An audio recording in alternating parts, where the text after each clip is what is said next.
L'immigration thaïlandaise a de nouveau fait une annonce concernant le visa retraité et le visa mariage.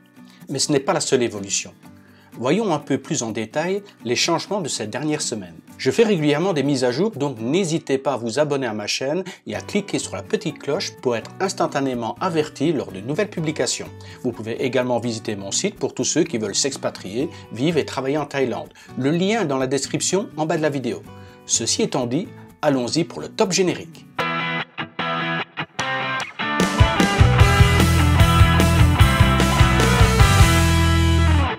L'immigration thaïlandaise modifie la règle des 800 000 bahts. C'est la dernière annonce officialisée et qui prendra effet à partir du 1er mars 2019. Cela concerne les renouvellements du visa retraite et du visa mariage pour ceux qui ont opté pour le dépôt de 800 000 bahts ou de 400 000 bahts sur un compte en banque thaïlandais. Avant, il fallait prouver le dépôt de cet argent durant 2 mois avant la demande de renouvellement du visa. Dorénavant, cette somme devra rester sur le compte en banque 2 mois avant la demande du renouvellement, mais également durant 3 mois après réception du renouvellement du visa.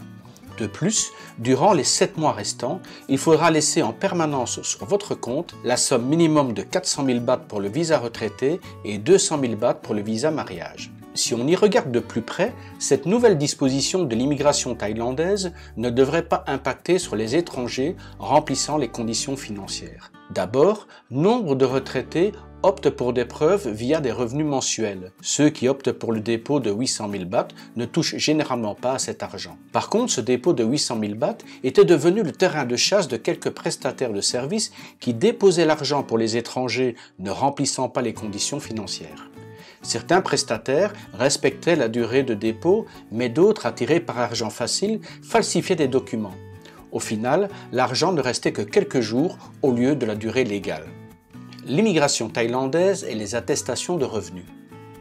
Pour les étrangers optant pour les revenus mensuels plutôt que le dépôt de 400 ou 800 000 bahts, il leur faut une attestation certifiée de leur ambassade prouvant ainsi qu'ils ont des revenus mensuels d'au moins 65 000 bahts pour le visa retraité et 40 000 bahts pour le visa mariage. Or, il se trouve que certaines ambassades ont opté pour une déclaration sur l'honneur de la part des demandeurs plutôt que de faire les vérifications d'usage. L'immigration thaïlandaise a donc commencé à contacter certaines de ces ambassades en leur demandant de faire les vérifications afin que le revenu déclaré par les demandeurs soit réel. Plusieurs ambassades ont décidé de ne pas répondre positivement à la demande de l'immigration thaïlandaise et ont décidé de ne plus remplir d'attestation de revenus à leurs concitoyens. C'est le cas par exemple pour les ambassades des États-Unis ou de la Grande-Bretagne.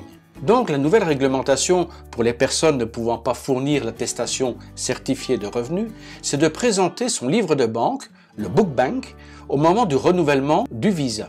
Ce livre de banque doit prouver que vous avez bien reçu au cours des 12 derniers mois, depuis l'étranger, la somme mensuelle nécessaire pour remplir les conditions de renouvellement de votre visa mariage ou de votre visa retraité. Actuellement, l'ambassade de France fait des attestations sur l'honneur, mais ne semble pas encore avoir été contactée par l'immigration thaïlandaise pour réactiver le contrôle des déclarations des demandeurs. Des témoignages que j'ai à ce jour, l'attestation de revenus française serait toujours valable dans la plupart des services de l'immigration. Néanmoins, certains témoignages confirment que dans certains services, une preuve des 3 derniers relevés bancaires ont été demandés en plus de l'attestation. Il reste quand même l'option qu'un jour ou l'autre, l'immigration demande à l'ambassade de France de vérifier les déclarations des demandeurs. Que fera alors l'ambassade? Va-t-elle réactiver les vérifications ou bien cessera-t-elle de fournir les attestations?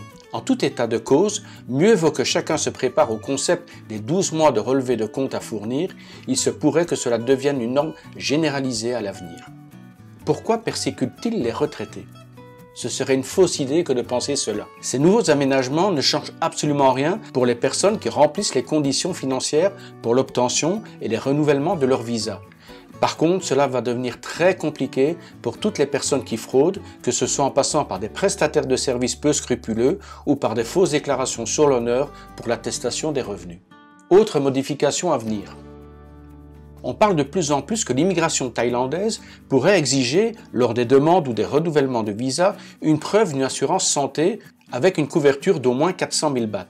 Il est probable que certaines compagnies en Thaïlande seront alors disponibles pour ceux qui n'auraient pas d'assurance. Mais le fait de passer par une compagnie basée en Thaïlande ne devrait pas être obligatoire pour ceux qui ont déjà leur compagnie ou leur couverture médicale dans leur pays d'origine ou ailleurs. En conclusion, plus le temps va passer et plus les fraudeurs vont être en ligne de mire jusqu'à ce que leur situation soit intenable. La politique du gouvernement est claire et on peut le voir au travers des différentes actions menées au cours de ces 2 dernières années. Chasse aux sociétés dormantes, élimination des visas run, durcissement des conditions pour les absences ou dépassements de visas, chasse au travail illégal, fermeture de nombreuses locations touristiques non déclarées, aménagement des règles contre les fraudeurs. La Thaïlande reste néanmoins une destination appréciée pour ceux qui remplissent les conditions et respectent la législation.